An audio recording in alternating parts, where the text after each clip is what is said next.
Praise the Lord. இன்றைய சிந்தனையின் வசனத்தோடு கதை ஒன்றை கேட்போமா? வேலையிலேருந்து லேட்டாக தான் வந்தார் பிரகாஷோட அப்பா. பையனை பார்த்து, டேய் என்னடா, என்ன மார்க் எடுத்து வச்சிருக்க? +2ல 60% எடுத்திருக்கிற அப்படின்னு கேட்டாரு. அவன் பதிலுக்கு ஒண்ணுமே சொல்லாம தரைய பார்த்துட்டு இருந்தான். டேய் பிரகாஷ், உன்னைதான் கேட்குறேன், என்னத்த படிக்க போற? எந்த காலேஜில் சீட்டு வாங்குறது அப்படின்னு கேட்டாரு.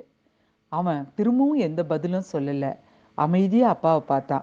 இங்க பார், எந்த காலேஜில் என்ன குரூப் கிடைச்சாலும் நான் இடம் வாங்கிடுறேன். நீ ஒழுங்கா படிச்சு முடிக்கணும், சரியா அப்படின்னு சொன்னாரு. சரிங்கப்பான்னு தலையாட்டினான். சாப்பிட்டியா? சாப்பிட்டேன்ப்பான்னு சொன்னான். சரி சரி உள்ள போ, உள்ள போய் படு அப்படின்னு சொன்னாரு. அமைதியா படுக்கை அறைக்கு போயிட்டான் பிரகாஷ். தான் மனைவியை பார்த்து பிரகாஷோட அப்பா சிரிச்சாரு. பதிலுக்கு அவங்களால சிரிப்பை அடக்க முடியாம சமையல் அறைக்கு ஓடிட்டாங்க. மனைவிக்கு பின்னாடியே போனாரு. ஏண்டி, சிரிச்சு காரியத்தை கெடுத்துறாத. இதே உன் பிள்ளை 75% மார்க் எடுத்துருந்தான் வச்சுக்கோ, தக்கன்னு ஆடி இருப்பான்.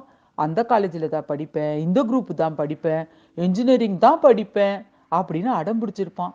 கடவுளா பார்த்து 60% மார்க்கை கொடுத்தாரு அப்படின்னு சொன்னாரு. இதை கேட்ட உடனே பிரகாஷோட அம்மா, ஏங்க அவனை நீங்க திட்டுவீங்கன்னு நான் பயந்தங்க அப்படின்னு சொன்னாங்க. என்னது திட்டுறதா? நானே +2ல ஃபெயிலுடி. ஏதோ எங்கள் அப்பா என் 10வது மார்க்கை வச்சு டிப்ளமோ படிக்க வச்சாரு. இதோ இப்போ அந்த கம்பெனியில் இது வரைக்கும் வேலை பார்த்துட்ருக்குறேன். பொழப்பு ஓடிட்டு இருக்குது. நான் ஏண்டி அவனை திட்ட போகிறேன்? அவன் ஏதாவது இந்த குரூப் தான் படிக்கணும், அந்த குரூப் தான் படிக்கணும்னா ஏன் விரலுக்கேற்ற வீக்கமாக தானே படிக்க வைக்க முடியும்? என்ஜினியரிங்லாம் படிக்க வச்சுட்டு இருக்க முடியுமா? இதோ இப்போ பாரு, இந்த மார்க்குக்கு அவன் எப்போ பார்த்தாலும் பேட் எடுத்துன்னு போவான், ஃபுட்பால் விளையாடுறேன்னு போவான். பேசாமல் ஸ்போர்ட்ஸ் மாஸ்டருக்கு படிக்க வைக்கலான்னு இருக்கேன்டி. அதுக்கு தான் விசாரிச்சுட்டு வந்திருக்கிறேன். திங்கக்கிழமை கூட்டிகிட்டு போய் சேர்த்து விட்டுறேன். ஃபீஸ் எல்லாம் கூட கொஞ்சம் கைக்கு அடக்கமாக தான் இருக்குது. என்ன சொல்கிற அப்படின்னு மனைவியை பார்த்து கேட்டார். மனைவி தான் கணவரோட புத்தியை பார்த்து அசந்து போயிட்டாங்க. ஆமாங்க, நம்ம வாழ்க்கையில் இப்படி கொஞ்சம் யோசனை பண்ணி நம்ம முடிவெடுத்தா ரொம்ப நல்லா இருக்கும்.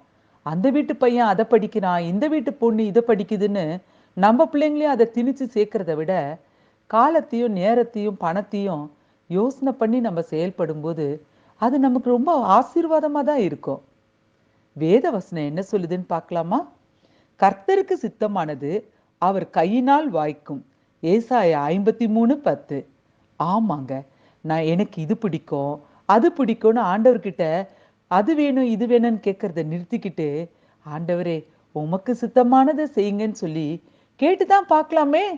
என்னங்க, அப்புறம் ஏன் யோசிக்கிறீங்க? தைரியமா இருங்க.